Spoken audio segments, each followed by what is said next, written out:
दुईटी जिनिस को गणिबा छाड़ी दियंतु बंधुगण। प्रथम निजर दुख एवं द्वितीयटी अन्यर सुख। देखिए जीवन केते सहज एवं सरल हो। प्रैक्टिकली देखा जायछि वर्तमान समय लोक निजको सबुबेले अधिक दुखी भावुचंदी एवं अन्य को सुखी देखुचंदी। एई जो कंपैरिजन तांको पई समस्या आनुछि। आपण जदि सबुबेले एमती कंपैरिजन करिवे, अन्यर भल मंद को एनालिसिस करिवे, आपण निज काम केतेबेले करिवे। जो समय को आपण फालतू रे बितेई देउछंदी सेही समय को निजर काम रे लगांतु एवं निजको योग्य एवं सफल बनांतु। नमस्कार बंधुगण, मु सागर कलाकार सागर संगम यूट्यूब चैनल को आपण मानकु स्वागत जनाउछि। आजिर एही ज्योतिषिक कार्यक्रम बिछा राशि व्यक्तिविशेष मानक पई। बंधुगण 2025 मसीहा मे मास अत्यंत महत्वपूर्ण, कारण एही मासरे देवगुरु बृहस्पति राहु केतुंकर राशि परिवर्तन रही एवं बुध रविंकर राशि परिवर्तन मध्य रही। बिछा राशि मंथली प्रेडिक्शन मे मास कौन रही, ग्रह मानकर स्थिति, नवग्रह माने की फल देवे, सबकिछि शिक्षा, स्वास्थ्य, लव रिलेशन, मैरिड लाइफ, भाग्य, क्यारियर, बिजनेस विषय डिटेल्स रे आलोचना करिबा। बंधुगण यही विचार जन्म राशि चंद्र राशि को आधार करा जायछि। जो मानकर बिछा राशि एवं बिछा लग्न सेमानक पई ए वीडियो अधिक फलप्रद हो बोली आमर आशा और विश्वास। बिछा राशि पई मे मासर ग्रहगोचर स्थिति आपणकर राशि सप्तम रे बृहस्पति, पंचम रे बुध शुक्र शनि राहु, एकादश रे केतु अवस्थान करुछंती, षष्ठ भाव रे रवि अवस्थान मध्य करुछंती। शनिकर अढ़ेयार समाप्ति हो सारी, इम्प्रूवमेंट धीरे धीरे देखा जिवो। सर्वप्रथम आपणकर स्वास्थ्य किपरि रहिबो ए मासरे से विषय आलोचना करिया। प्रथम भाव आमर शरीर, लग्न हेल्थर भाव। लग्नाधिपति मंगल आपणकर नवम भाव रे नीचस्थ होउचंती। स्थिर राशि हेतिबारु नवम भाव बाधक स्थान। षष्ठ भाव रे रवि उच्चस्थ। स्वास्थ्य को नहीं सेमती किसी समस्या नहीं, मेजर इश्यू सेमती किसी नहीं, किंतु स्टमक रिलेटेड इश्यू रहुछि। पंचम भाव आमर पेट को बुझाए, पाकस्थली को बुझाए।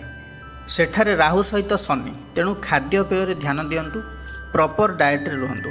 Indigestion, acidity, liver infection, heartburn ए सब रही पारे। लग्नपति बाधक स्थान रे स्ट्रेस अधिक रहिबा कारणरू निद्राहीनता रही पारे। रवि जेहेतु षष्ठ भाव रे अछंती, जो माने पूर्वरु कौनसी रोग रे पीड़ित थिले, कंटिन्यूअसली देह खराब रहउथला, मेडिसिन रिएक्शन करुथला, सेमानकर एही मासरे इम्प्रूवमेंट रही। लग्न को बृहस्पतिंकर दृष्टि जेहेतु रहिबो मे 14 पर्यंत, जहाँ भी हेल्थ इश्यू छोट मोट रोचे कंट्रोल रे रहिबो। ओवरऑल जदि कहबी स्वास्थ्य को नहीं 70 ରୁ 80% भल रही। हाँ, आपणकर एग्रेसन भी रही पारे। हठात कौनसी कथा को नहीं रिएक्ट करि पारंती। जदि भी कौनसी कथा आपन को हट करूची, से कथा सुनंतुनी बा से स्थान रो निजको दूरी रखंतु। निजको शांत रखिया पे चेष्टा करंतु। एबे आलोचना करिबा विद्यार्थी मानक विषय रे। शिक्षा किपरि रहइबो ए मासरे। पंचम भाव शिक्षार भाव। पंचमाधिपति बृहस्पति वर्तमान सप्तम भाव रे केंद्र रे अछंती। पंचम भाव रे शनि, राहु, शुक्र एवं बुध चारिटी ग्रह अवस्थान करुछंती। पाठपढ़ा ठीक ठाक रही, किंतु राहु पंचम भाव रे बेले बेले कन्फ्यूजन क्रिएट करुथाई पारंती। राहु 1.5 वर्ष हबो ए पंचम भाव रे ही अछंती, पाठ को नहीं चेंज करथाई पारंती। बृहस्पति मे 14 रे अष्टम भाव को जिवा फल रे डिले करि पारंती। हेई पारे स्टडी को नहीं डिसीजन मेकिंग रे प्रॉब्लम रही पारे। टिके केउं क्षेत्र रे हायर स्टडी करिवे, कोन करिवे, टेक्निकल पाठ पढ़िवे कि मार्केटिंग रे जिवे, फाइनेंशियल रिलेटेड किछि कोर्स करिवे किंबा एजुकेशन को नहीं आगो को बढ़िया को चाहुचंती, एई भली थिंकिंग माइंड रे सृष्टि हेबो, कन्फ्यूजन मध्य रही पारंती। मे 14 पूर्वरु आपणकर जदि एग्जाम अछि तेबे आपन पई भलो रहइबो। मे 15 परे शुभ रहिबो, जेहेतु राहु पंचम भाव रु बाहरी आसीबे, किंतु बृहस्पति अष्टम भाव को जिबा द्वारा पाठ पढ़ारे फाइनेंस मध्य बाधक हो जाय पारे। हुए तो एडमिशन पई हो किंबा कोचिंग नेबा पई हो किंबा हॉस्टल रे रहिया पई फीस रो आवश्यकता हो किंबा कोनोसी फॉर्म फिलअप करिया पई चाहुचंती किंबा कॉम्पिटिटिव प्रिपरेशन होया पई चाहुचंती, इंस्टीट्यूशन जॉइन करिया पई चाहुचंती, अर्थ बाधक साजी पारे। डिले हबो, किंतु देखा जाउची जे जेहेतु बृहस्पतिंकर दृष्टि मे 14 पर आपणकर धन भाव को रहउची, फाइनेंस रो अरेंजमेंट मध्य होई पारे। चतुर्थ भाव को दृष्टि रहउथिबारु केही आपन को हेल्प मध्य करि पारंती। स्टडी लोन मध्य मिल जाई पारे। मंगल त्रिकोण रे रहउचंती, डिफिकल्टी मध्य रे सक्सेस अछि। ओवरऑल जदि कहबी एजुकेशन को नहीं 70 ରୁ 80% भल रहिबो। खाली जहाँ टिके फाइनेंशियल प्रॉब्लम रहउची से भी सॉल्व हो जिवो। एबे आलोचना करिबा लव रिलेशन विषय रे। पंचम भाव लव रिलेशन भाव, प्रेम प्रणयर भाव। आपन पई एक शुभ खबर होची, पंचम भाव राहु चतुर्थ भाव को गोचर चलन करिवे मे 18 रे, जा फल रे आपणकर लव रिलेशन रे पॉजिटिव चेंजेस देखिया को मिलिबो। किंतु बृहस्पति मे 14 तारिख ठारू अष्टम भाव को जाउचंदी, शनि आपणकर पंचम भाव रे रहिचंदी। एबे भी आपणकर लव पार्टनर को मध्य रे जिद्दी स्वभाव रहिथिबो। आ हाँ, इंटरकास्ट लव रिलेशन देखौची, इंटरकास्ट लव हो पारे, जदि भी नहीं तेबे मे 18 तारिख ठारू आपन देखिबे धीरे धीरे इंटरकास्ट रे फ्रेंडशिप हो पारे, का सहित अटैचमेंट बढ़ी पारे, का प्रति आपन आकर्षित मध्य हेई पारंती। कारण 5th हाउस रे राहु थिले प्रथम रु भी रहि थाई पारे एवं एबे 5th हाउस रे शनि एबे भी मध्य स्टार्ट हो पारे। आपणकर लव पार्टनर को मध्य अल्प बहुत स्टबर्न नेचर रहिबो, किंतु प्रथम रु जो अधिक प्रोब्लेम थिला लव रिलेशन रे सेथिरे सुधार आसीबो मे 14 तारिख ठारू। एबे आलोचना करिबा वैवाहिक जीवन विषय रे।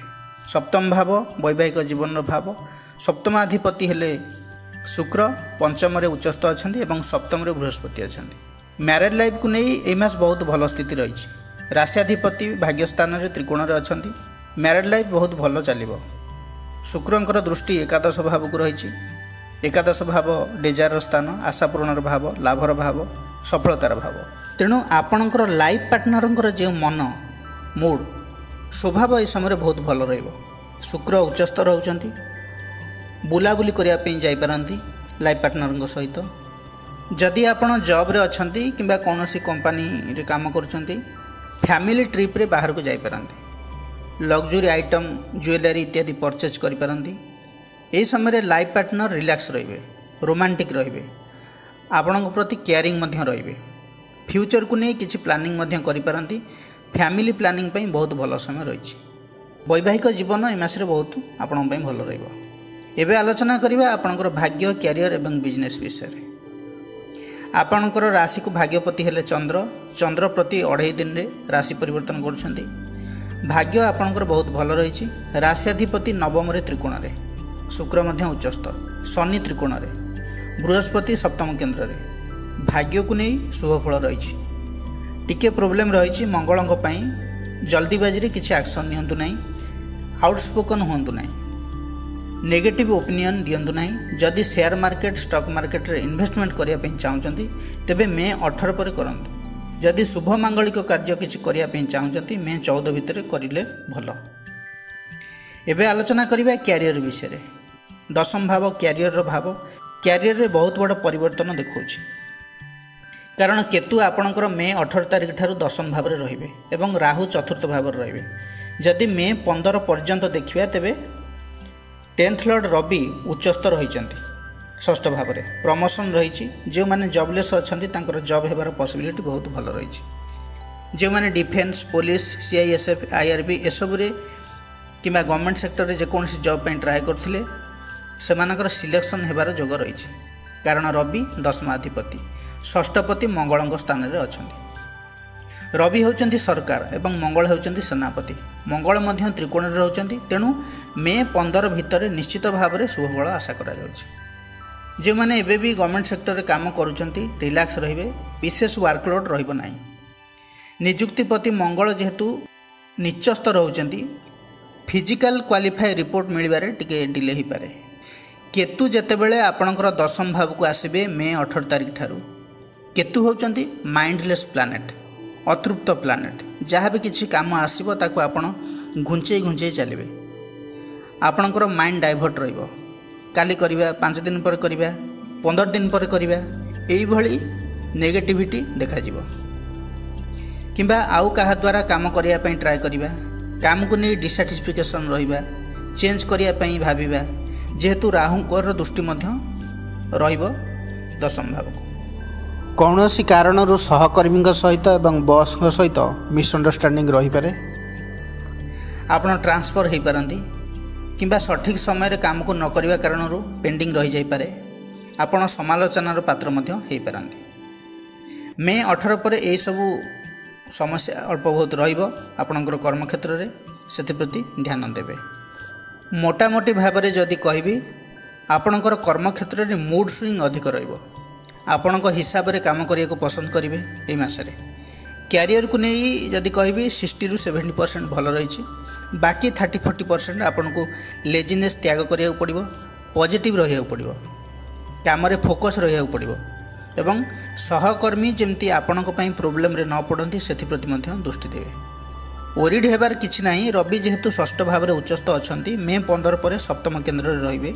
କାମ ଚାଲିବ, ହେଲେ ଏଇସବୁ ଟିକେ ଟିକେ ଇସ୍ୟୁ ରହିଛି ମଝିରେ ମଝିରେ। ଏମିତି ନୁହେଁ କି ବହୁତ ବଡ଼ ପ୍ରୋବ୍ଲେମ୍ କିଛି ହେଇଯିବ। ଏବେ ଆଲୋଚନା କରିବା ବିଜନେସ୍ ବିଷୟରେ। ସପ୍ତମ ଭାବ ବିଜନେସ୍ର ଭାବ। ସପ୍ତମାଧିପତି ଶୁକ୍ର ପଞ୍ଚମରେ ଉଚ୍ଚସ୍ଥ ରହିଛନ୍ତି, ବୁଧ ବି ଅଛନ୍ତି। ରବି ମଧ୍ୟ ସପ୍ତମକୁ ଆସିବେ ମେ 15 ପରେ। ବହୁତ ଭଲ ସ୍ଥିତି ରହିଛି ବିଜନେସ୍କୁ ନେଇକି। ବୃହସ୍ପତି ମେ 14 ପରେ ଟିକେ କମଜୋର ରହିବେ। ବ୍ୟାଙ୍କ ବାଲାନ୍ସ ବଢ଼ାଇବା ପାଇଁ ଆପଣ ଟ୍ରାଏ କରନ୍ତୁ। ବୃହସ୍ପତି ଧନପତି ଅଷ୍ଟମ ଭାବରେ ରହିବେ ଏବଂ ଦ୍ୱାଦଶ ଭାବକୁ ଦୃଷ୍ଟି ଦେବେ। ବିଜନେସ୍କୁ ନେଇ ଖର୍ଚ୍ଚ ହେବ, କିନ୍ତୁ ଡେଲି ଇନକମ୍ ପାଇଁ ଭଲ ରହିଛି। ସାଇଡ଼୍ରେ ଯଦି କିଛି ବିଜନେସ୍ କରୁଛନ୍ତି ପ୍ରଫେସନ୍ ସହିତ, ତେବେ ସେଥିରୁ କିଛି ଇନକମ୍ ବାହାରିବ। କିନ୍ତୁ ଏହି ସମୟ ମଧ୍ୟରେ ଫ୍ୟାମିଲି ପାଇଁ ହେଉ କିମ୍ବା କୌଣସି ଫ୍ରେଣ୍ଡମାନଙ୍କ ସର୍କଲରେ ହେଉ ଖର୍ଚ୍ଚ ବାର୍ଚ୍ଚ କିଛି ହେଇଯାଇପାରେ। ଯଦି ହାଇ ଇନଭେଷ୍ଟମେଣ୍ଟ ବିଜନେସ୍ରେ କରିବା ପାଇଁ ଚାହୁଁଛନ୍ତି ଭାବିଚିନ୍ତି କରନ୍ତୁ, କାରଣ ବୃହସ୍ପତି ଅଷ୍ଟମରେ ରହିବେ। ଇନଭେଷ୍ଟମେଣ୍ଟ ଅନୁସାରେ ରିଟର୍ନ ଆସିବାରେ ବାଧା ସୃଷ୍ଟି ହୋଇପାରେ। ପ୍ରତିକାର କ'ଣ କରିବେ? ବୃହସ୍ପତିଙ୍କର ବୀଜ ମନ୍ତ୍ର ଜପ କରନ୍ତୁ, ମଙ୍ଗଳଙ୍କର ବୀଜ ମନ୍ତ୍ର ଜପ କରନ୍ତୁ। ମଙ୍ଗଳବାର ଶନିବାର ନିରାମିଷ ରହିଲେ ଭଲ। ହନୁମାନ ଚାଳିଶାର ପାଠ କରନ୍ତୁ, ଆପଣଙ୍କ ପାଇଁ ଭଲ ରହିବ। ବନ୍ଧୁଗଣ, ଏହା ଥିଲା ବିଛାରାଶି ବ୍ୟକ୍ତିବିଶେଷମାନଙ୍କ ପାଇଁ ମେ ମାସର ରାଶିଫଳ ବିଷୟରେ। ଯଦି ଭିଡ଼ିଓଟି ଆପଣମାନଙ୍କୁ ଭଲ ଲାଗିଥାଏ ତେବେ ଲାଇକ୍, ସେୟାର, କମେଣ୍ଟ କରିବାକୁ ଜମାରୁ ବି ଭୁଲିବେ ନାହିଁ। ପୁଣି ଆସିବି ଆଉ ଏକ ନୂଆ ଅଧ୍ୟାୟକୁ ନେଇ। ସେ ପର୍ଯ୍ୟନ୍ତ ରହୁଛି ନମସ୍କାର।